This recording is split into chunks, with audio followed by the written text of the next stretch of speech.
He needs that money. Hundreds of pairs. That money has to keep coming in if you're going to live like this. It's not that expensive though, but He's only 46. But he does this with everything, man. He's got $1 million watches. I don't think he buys every pair. You think they give them to him? Yeah. Putting lies on my name, putting lies on me and my team and my family, and hurting my business. We're not talking about millions. We're talking about billions of dollars. We can't do that. So this is my first time ever filing a lawsuit against a media company. I'm shopping, spending money, living life.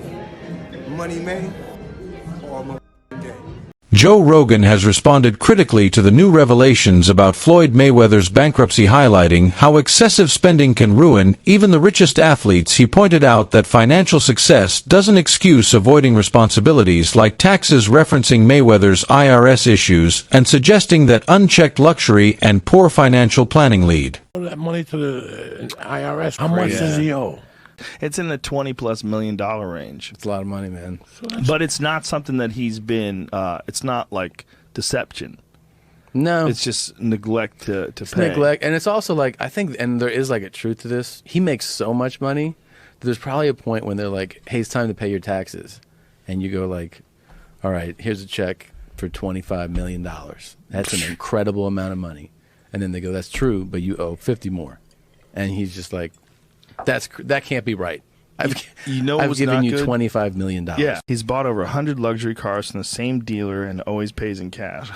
He has $15 million worth of cars. Congrats. You can sell them. Floyd Mayweather Jr.'s legal move against Insider Inc. signals a dramatic turn in his public narrative. At the heart of this defamation claim lies an article that challenges the legitimacy of a colossal $42 million real estate acquisition, allegedly involving the boxing icon. The lawsuit contends that the publication deliberately distorted the facts of Mayweather's business dealings, framing him as dishonest or misleading about his wealth. The 62-building claim, if legitimate, would represent one of the largest individual real estate deals in recent memory, yet the article questions both the existence and financial logistics of the transaction, leaving Mayweather's credibility hanging in the balance. His legal response seems tailored to reinforce his standing not just as a sports legend, but also as a formidable entrepreneur. So, I know you guys want to talk about real estate. Only thing I'm doing is answer the question. That is a real estate question. Okay, so out of 48 years, I'm 48 years old, and I've never sued a media outlet. The media outlet throughout my life has bashed me, talked bad about me, spoke bad about my family. Now, I've always been judged because how I have presented myself when I'm promoting a fight. You cannot judge me for entertaining the people when I'm promoting a fight. Judge me for the person that you know. You can't judge me if you don't know me. So that's no different from people in this room may want to do a deal with me. But if someone going out there putting lies on my name, putting lies on me and my team and my family and hurting my business, we're not talking about millions. We're talking about billions of dollars. We can't do that. So this is my first time ever filing a lawsuit against a media company.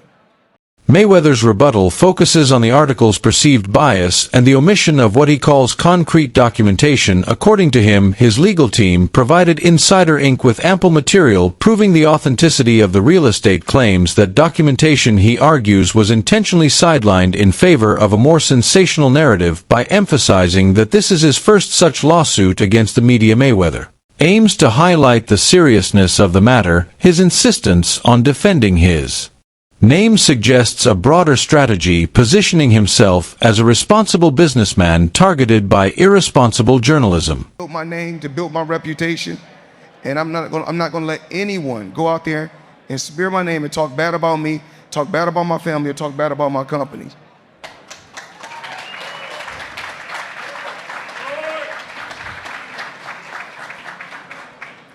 All right, one more toughie. So Nothing is tough. no, okay. After being in the sport of boxing, dealing with the sport of boxing, there's nothing that's tough. Fair. So that article sparked rumors that you are bankrupt. how do you respond to that? I don't think you have publicly responded Well, yet. everybody's entitled to their own opinion. I mean, if we call having 2 private jets, owning 100 buildings, being able to do what you want to do, if that's bankrupt, then I'm pretty sure everybody want to live like that.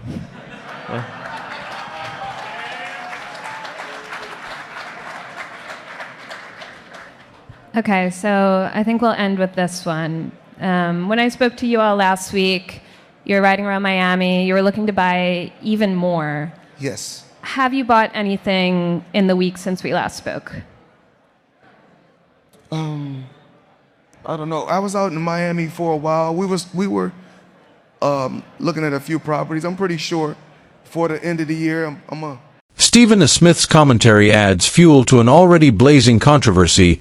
He underscores the lack of transparency surrounding Mayweather's business operations, suggesting that public perception doesn't always match reality. While Smith doesn't outright discredit Mayweather's lawsuit, he hints that layers of complexity lie behind the flashy headlines and massive dollar signs. His skepticism stems from how often Mayweather's business ventures seem driven by optics rather than fundamentals. The implication here is that while Mayweather may present himself as a business mogul, the underpinnings of those ventures might not withstand close scrutiny. I can't count the amount of examples where I saw people getting laid off, and then I see somebody come up right behind and get some contract. Business does business. You never know what's behind the goal of a business per se. What you do know is the work that you put in. If you're smart enough, what value comes with that work. And then at the same time, you also pride yourself in being very, very reasonable. I haven't, and I'm not going to talk about my contract negotiations with ESPN. They are ongoing. I think the talks have been very pleasant. I think we're making progress. We'll see what happens. If it works out, it works out. If it doesn't, I've got decisions to make because I got a future to think of. 50 Cent's remarks hit hard, drawing attention to the missing evidence behind the real estate claim, rather than focus on defending his financial credibility with detailed contracts or bank documentation. Mayweather is leaning into legal threats. This strategy invites scrutiny. To critics like 50 Cent, the lawsuit is more of a smokey-ox screen than a legitimate grievance. It's framed as a power move meant to intimidate denters, rather than establish truth, and in a culture already skeptical of celebrity wealth narratives, these doubts resonate with an audience increasingly wary of what lies behind glamorous facades. Description where y'all can watch that in full, and as we have already seen, 50 Cent has been very involved in critiquing, taking shots at Floyd Mayweather, and when this came across his desk, he did nothing other than that. If that's the case, it's going nowhere because you didn't do the deal, champ.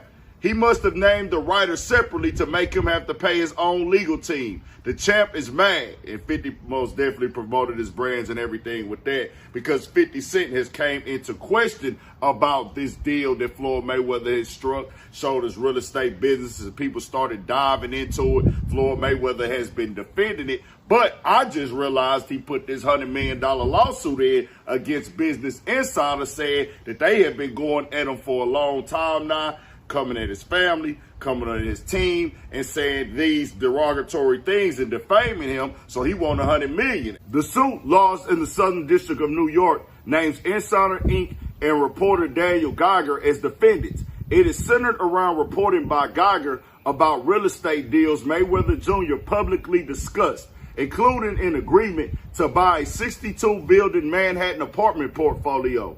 Geiger reported in late March that there is no evidence that there has been a sale. According to the lawsuit, Geiger embarked on a campaign of harassment and defamation categorized by aggressive and misleading journalism that not only distorts the truth, but seems driven by a deep-seated bias against Mr. Mayweather's success. It claims that Geiger refused to review documentation proving the deals in question happened, and suggests that there's a racial component to the reporter's work. Mayweather's demeanor in interviews has often leaned toward nonchalance, but in moments of financial inquiry that attitude shifts from confidence to ambiguity. His reluctance to offer hard numbers or specifics when confronted with bankruptcy rumors does little to extinguish the fire. Instead of clarifying the situation, he opens the door to further speculation. Public figures often rely on perception to maintain power. And when those perceptions begin to crack, the absence of transparency accelerates. The unraveling. So that article sparked rumors that you are bankrupt. How do you respond to that? I don't think you have publicly responded. Well, everybody's entitled to their own opinion. I mean, if we call having 2 private jets, owning 100 buildings, being able to do what you want to do, if that's bankrupt, then I'm pretty sure everybody want to live like that.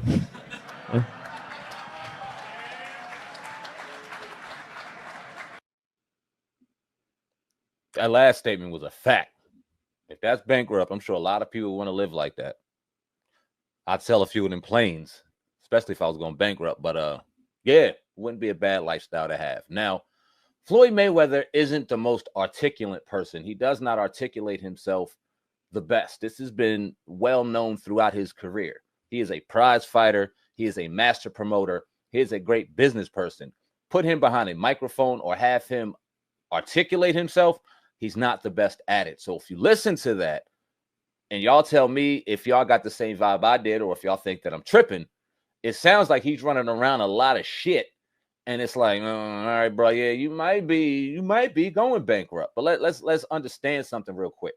If one of Floyd Mayweather's businesses or if his business is going bankrupt, that does not mean that Floyd Mayweather himself is broke. That means that his business may be struggling. Oh, yeah, his business may be struggling, and you could file for bankruptcy. I think it's 13 or 9, chapter 13 or chapter 9 or whatever the case may be.